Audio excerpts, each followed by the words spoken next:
Ja, goeiemôre. Kom ons raak rustig. Kom ons buig ons hoofde net soos jy daar so sit. Ons hulp is in die naam van die Here, wat hemel en aarde gemaak het, wat trou bly tot in ewigheid, en nooit die werk van sy hande laat vaar nie. Geliefdes, genade en vrede vir julle van God, ons Vader, en die Here Jesus Christus, deur die kragtige werking van die Heilige Gees. Amen. As 'n geloofsbelydenis die ou apostels lees, net soos julle daar sit, ek gaan dit as 'n gebed lees, en ek wil hê julle met julle oë toemaak, en dan luister jy na die woorde, en as jy in jou hart saamstem, bid dit dan saam in jou hart. Kom ons buig ons hoofde.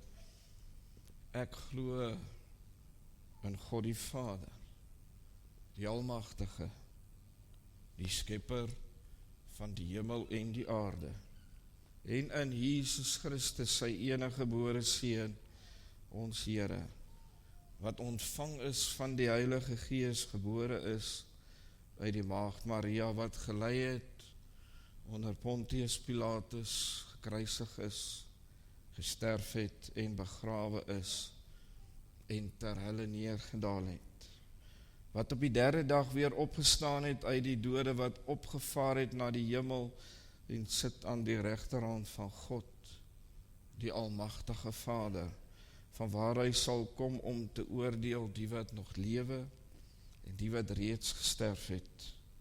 Ek glo in die Heilige Gees. Ek glo aan heilige algemene Christelike kerk, die gemeenskap van die heiliges, die vergewing van sondes, die opstanding van die vlees, en 'n ewige lewe. Amen. Ek lees vir ons 2 Korintiërs 5, vanaf vers 11 tot 21, die tema van die preek is, die geregtigheid van God. Nou vanoggend se diens is dalk so bietjie diep, dis diep, maar kom ons buig ons hoofde voor ek vir ons uit die skrif uit lees. Here, dankie vir u woord, dankie vir onuitspreeklike genade, Here, wat ek so telke male in my eie lewe beleef, hoe ongelooflik genadig u is, hoe lankmoedig u so baie keer met ons is, hoe barmhartig u baie keer teenoor ons is. U woord leer vir ons, Here, dat genadetyd is nou. Genadetyd is nou hierso beskikbaar vir een en elkeen wat dit wil aanvaar, vir so lank as wat die tweede koms van u Seun weer gaan plaasvind. En dan sal u as regter kom om te oordeel. Geen dan ons wat hier in die lewe is, daardie genade nie sal misbruik nie, maar sal erken, en wanneer ons dit nodig het, dat ons u die nodige eer, respek en dankbaarheid vir dit sal toon. Baie dankie daarvoor, Here, dankie vir u woord, en dankie vir een en elkeen vanoggend hierso, en Here, dankie dat u in die siekes se lewens ook onderneem het, in Jesus naam, amen. Ek lees vanaf vers 11.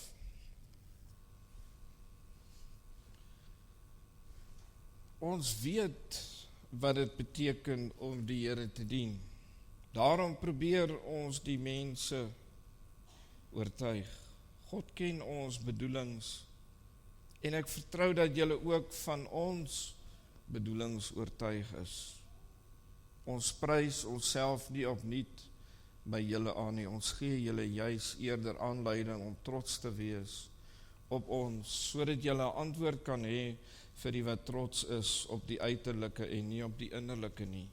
As ons in geestesvervoering was ons dit vir God, en as ons by ons verstand is ons dit vir julle. Die liefde van Christus dwing ons, omdat ons tot die insig gekom het dat een vir almal gesterwe het, en dit beteken dat almal gesterwe het. En hy het vir almal gesterwe, sodat die wat lewe, nie meer vir hulle self moet lewe nie, maar vir hom, wat vir hulle gesterf het, en uit die dood opgewek is. Ons beoordeel dus van nou af niemand meer volgens menslike maatstaf nie.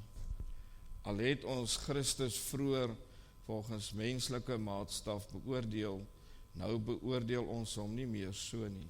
Iemand wat aan Christus behoort, is 'n nuwe mens, die ou is verby, die nuwe het gekom. Dit alles is die werk van God.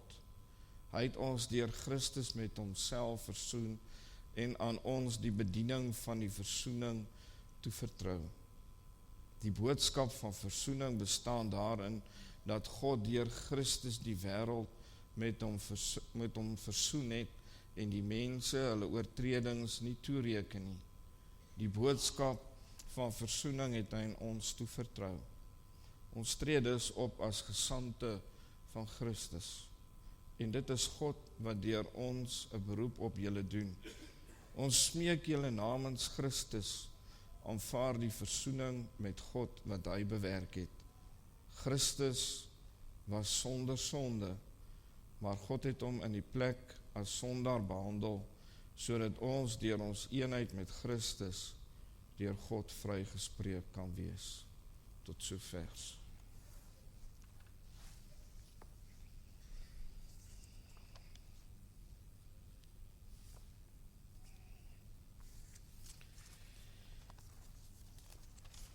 My tema vanoggend is die geregtigheid van God. Nou, vanoggend het ek vir julle uit die 83 vertaling gelees, dalk bietjie 'n wysiging dalk van as jy 'n ouer 83 vertaling het, maar nêrens in die geleesde gedeelte wat ek vir julle gelees het, kom die woord geregtigheid voor nie. Vers 21 lees ek graag weer vir julle, sê die nuwe vertaling, Christus was sonder sonde, maar God het hom in ons plek as sondaar behandel, sodat ons deur ons eenheid met Christus deur God vrygespreek kan wees. Die ou vertaling lees as volg: want hy het hom wat geen sonde geken het nie, sonde vir ons gemaak, sodat ons kan word geregtigheid van God in hom. Die King James Version, waarvan baie van julle dalk weet, sê die volgende: for he hath made him to be sin for us, who knew no sin, that we might be made the righteousness of God in him.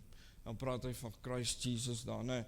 Terwyl die NIV die volgende sê, en hier's dalk vir my 'n bietjie meer verstaanbare vertaling: God made him who had no sin to be sin for us, that in him we might become righteousness of God.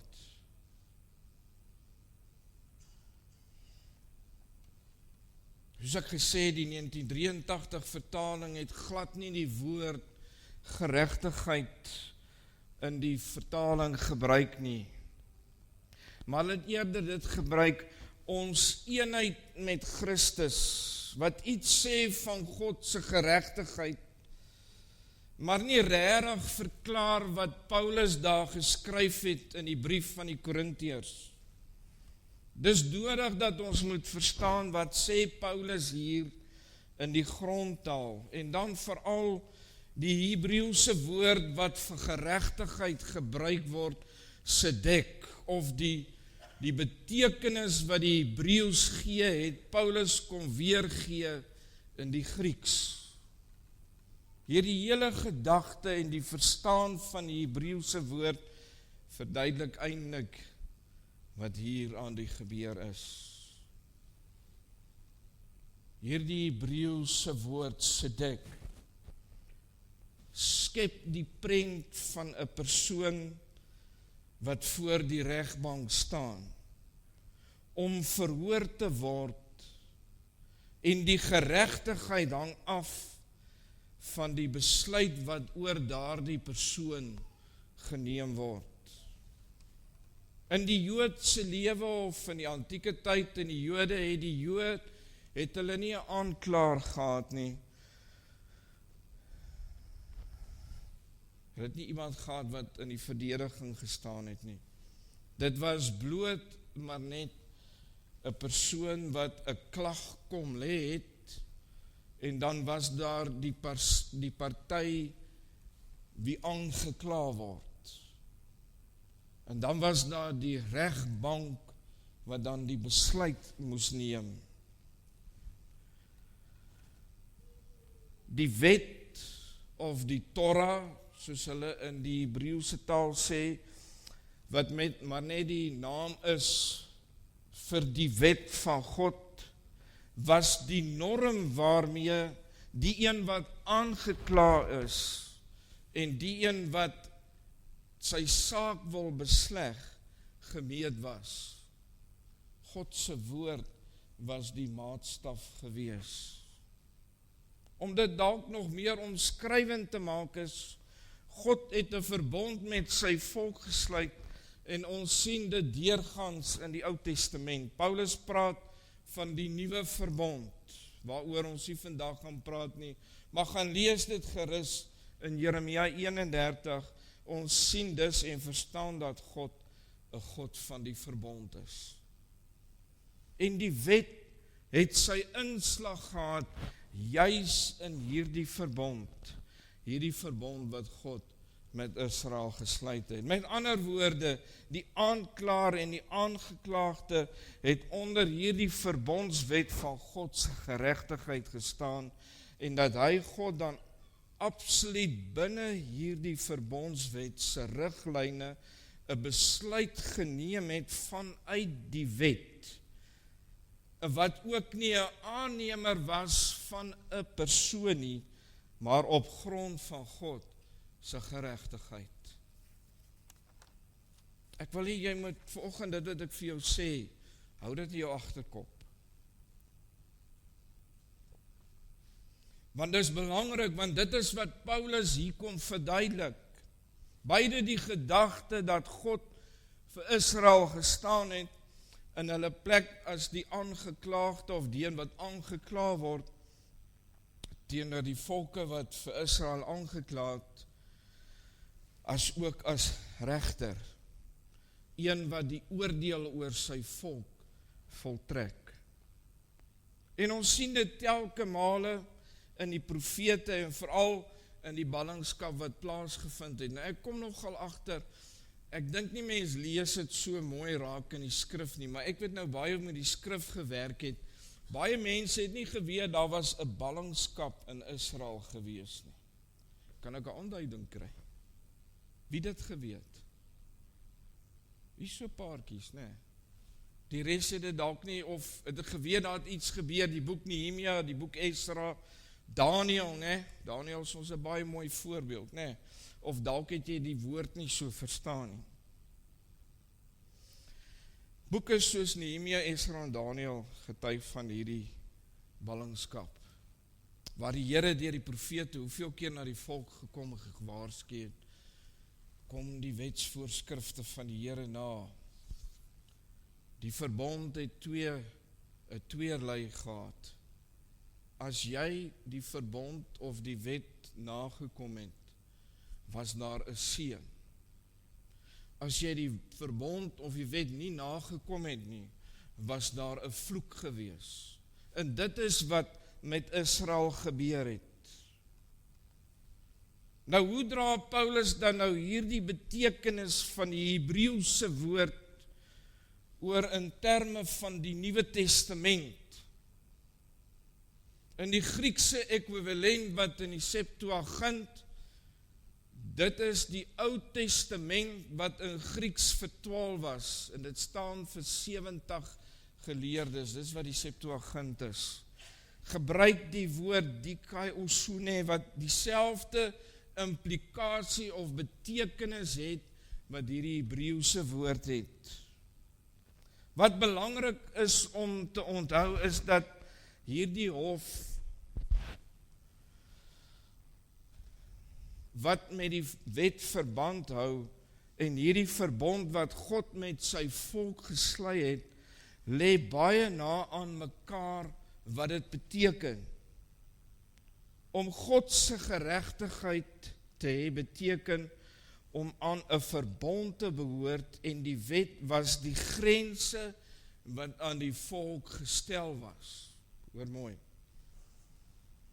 Om God se geregtigheid te hê beteken om aan die verbond te behoort, en die wet was die grense wat aan die volk gestel was.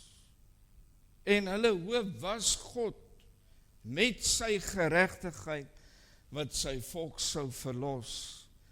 En hierdie beeld het baie sterk geheers in die tyd voor Christus. Ons lees, ek weet nie wie van julle ken die geskiedenis van Israel, na hulle in die ballingskap teruggekeer het, was al min of meer 400 jaar, het daar nie regtig iets of profeseë of boeke wat geskryf was nie. Makabeërs het julle al dalk van gehoor, in die tyd van Israel, en in die tyd van Jesus.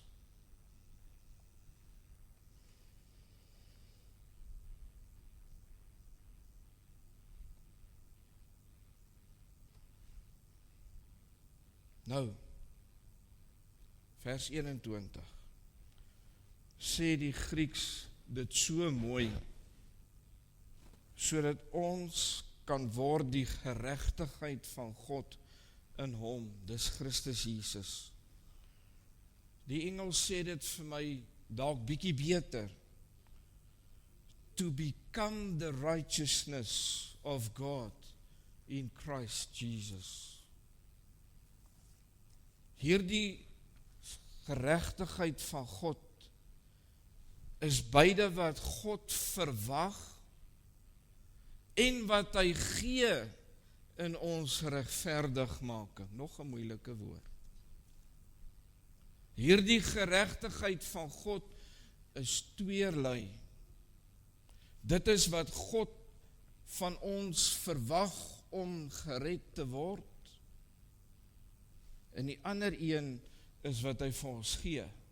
Wat sê ek vir jou kort? Dis 'n werking van God, God alleen. Regverdigmaking, julle het al seker die Engelse woord justification. Dit is wanneer hierdie hofuitspraak, onthou nou die hofuitspraak wat ek vir julle verduidelik het, hierdie Joodse hof, daardie een in wie se guns dit gevind is, word dan geregverdig by hierdie regter. Dis wat dit beteken. Christus Jesus het vir my kom regverdig maak voor God op grond van wat Jesus Christus in die kruis gedoen het. Met ander woorde, hierdie hofsaak, ons wat aangekla moes word, het God, die Vader wat die regter is, het vir Christus Jesus in die plek kom stel van my en van jou, in hierdie, ek weet nou nie wat so goeie Afrikaanse woord, maar ref, God se oordeel, hierdie volle oordeel van God, het op Christus Jesus afgekom. Christus Jesus het hierdie volle oordeel ontvang in die kruis, en hy het dit vir my, vir jou gedra. Sodat ek en jy totaal en al vrygespreek kan word. Dit is die geregtigheid van God.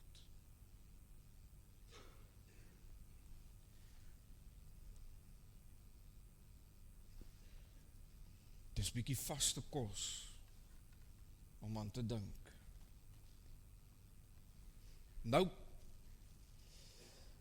Nou kan ek hierdie geregtigheid wat ek van hom ontvang het, gaan uitleef na buite. En nou gaan ek terug na vers 11 toe. Daarom probeer ons die mense oortuig, skryf Paulus. God ken ons bedoeling. En ek vertrou dat julle van my bedoeling oortuig is. Matteus 28 vers 19 tot 20, seker een van die bekendste uitstuurverse, wat die Here Jesus sy disippels die opdrag gegee het, gaan uit en maak disippels van al die nasies, en doop hulle in die naam van die Vader, die Seun en die Heilige Gees. Dit is baie dieselfde gedagtegang hier waarmee Paulus hier in 2 Korintiërs besig is. Die oes is ryp, die arbeiders is min, sê die Here vir sy disippels. Bid tot die Here van die oes, sodat hy die arbeiders kan roep en kan instuur, want die oes is groot. Vers 14. Die liefde van Christus Jesus dring my, as hierdie geregtigheid van God my deelagtig geword het, dan sal sy liefde wat binne my is, my dring om te gaan. Vers 15, sodat jy wat na die dood, na die liggaam, maar lewend in die gees, nie meer vir jouself lewe nie, maar vir hom wat jou lewend gemaak het. Kind van God, vir wie leef jy? Leef jy vir die Here of leef jy vir die wêreld? Want as jy dood is vir die wêreld, dan moet jy mos lewe vir die een wat jou kom lewe gee, die geregtigheid van God. Vers 17. Iemand wat aan Christus Jesus behoort, is 'n nuwe mens, die ou het verbygegaan. Jy kan nie meer wees en leef soos een wat was voor jy die geregtigheid van God ontvang het nie. Want hy wat in jou is, kom verander jou van binne. God het deur die wedergeboorte 'n eenmalige verandering in jou lewe kom teweegbring. Dan kom woon sy Gees in my, en as dit my en jou werk om tyd te maak saam met hom, om dit wat hy in jou kom inwerk het, daarna toe te groei, om te groei tot geestelike volwassenheid. Vers 18, dit is alles die werk van God, skryf Paulus. Hierdie voorsieningswerk wat Christus Jesus in sy kinders kom doen het. Dit wat hy kom bewerk het op Golgotha. Daar is nie iets soos 'n halwe werk nie. God het nog nooit 'n halwe werk in enige iemand kom doen nie. Toe aan die kruis gehang het, het hy gesê, dit is volbring. Die probleem lê by my en jou as sy kinders. As hy hierdie werk van geregtigheid in my kom doen het, hoekom hou jy dit vir jouself? Die Here Jesus het vir sy disippels gesê, ons is die sout van die aarde. En as die sout dan laf geword het, hoe kan dit dan weer sout word? Hier's 'n baie mooi metafoor wat die Here Jesus gebruik het, en ek weet nie wie van julle ken die geskiedenis daar agter nie, maar in daai tyd het hulle sout uit sekere dele in Israel die berge uitgehaal, en dit was sulke blokke sout gewees. En die Here Jesus het as jy 'n stuk sout afbreek van die moederrots en jy los hom om een kant, dan word hy laf. Hy's afgesny van die moedersout. En dis wat met my en jou as kind van God gebeur. As ek nie tyd maak saam met die Here in woord en gebed, nie gemeenskap met mekaar het nie, dan raak ons laf. Die Here Jesus gebruik die voorbeeld van die lighok. Die ligstander is mos bedoel om lig te gee. Wat help het as ek die maandemmer op die lig sit? Dan help het mos vir niemand, dit gee ons vir niemand die lig nie. So is kinders van die Here, daardie geregtigheid van God, wat ons in onsself, wat hy in ons kom plaas het. Sê vir my en vir jou, kind van God, dat jy nie vir jouself kan leef nie. As die verandering hier binne plaasgevind het, dan kan jy dit mos nie vir jouself hou nie. Jy moet dit mos na buite toe uitleef. Die een blinde kan nie 'n ander blinde lei nie, sê die woord. Nou vanoggend se diens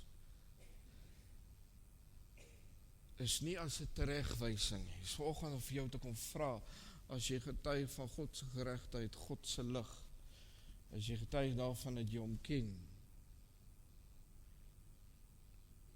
vir jou vra, as God hierdie werk in my en jou kom doen het, leef jy dit uit daar na buite? Die Here Jesus het gesê, as die bruid kom, waarmee sal hy die bruidegom te vinde kry? Wat sal die bruidegom mee besig wees? Die bruid. As die bruidegom kom, waarmee gaan ons, sy kerk, die Here Jesus, besig wees? Gelykenis van die 10 maagde. 5 verstandig, 5 onverstandig. Het nie tyd geword dat, as jy getuig van dit wat in jou hart is, hoekom hou jy dit vir jouself? Hoekom leef jy dit nie na buite toe nie? Hoekom vertel jy nie vir hulle wat dit nie ken nie? Hulle wat dit nie weet nie. Amen. Kom ons buig ons hoofde.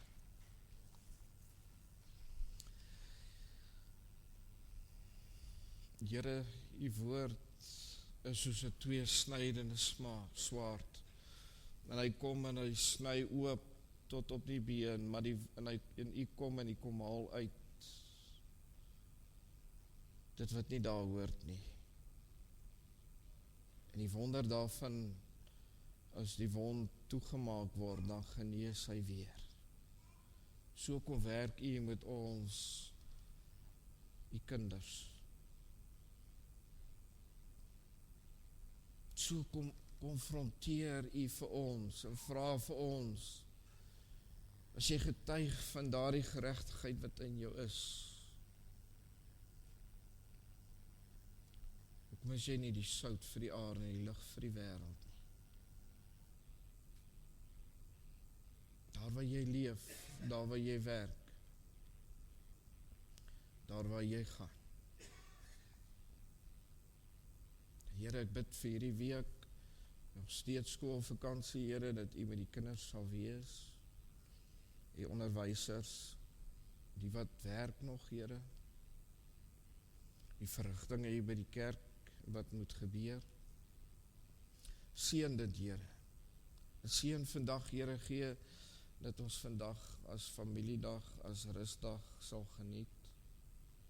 In die teenwoordigheid, my Here, dat ons sal dink oor hierdie woord wat Paulus geskryf het in die gemeente in Korinthe. En in ons dag nog net so relevant is. Want Here, as ek verlos is, kan ek dit nie vir myself hou nie, maar moet ek dit uitleef na buite toe, in Jesus naam. Amen.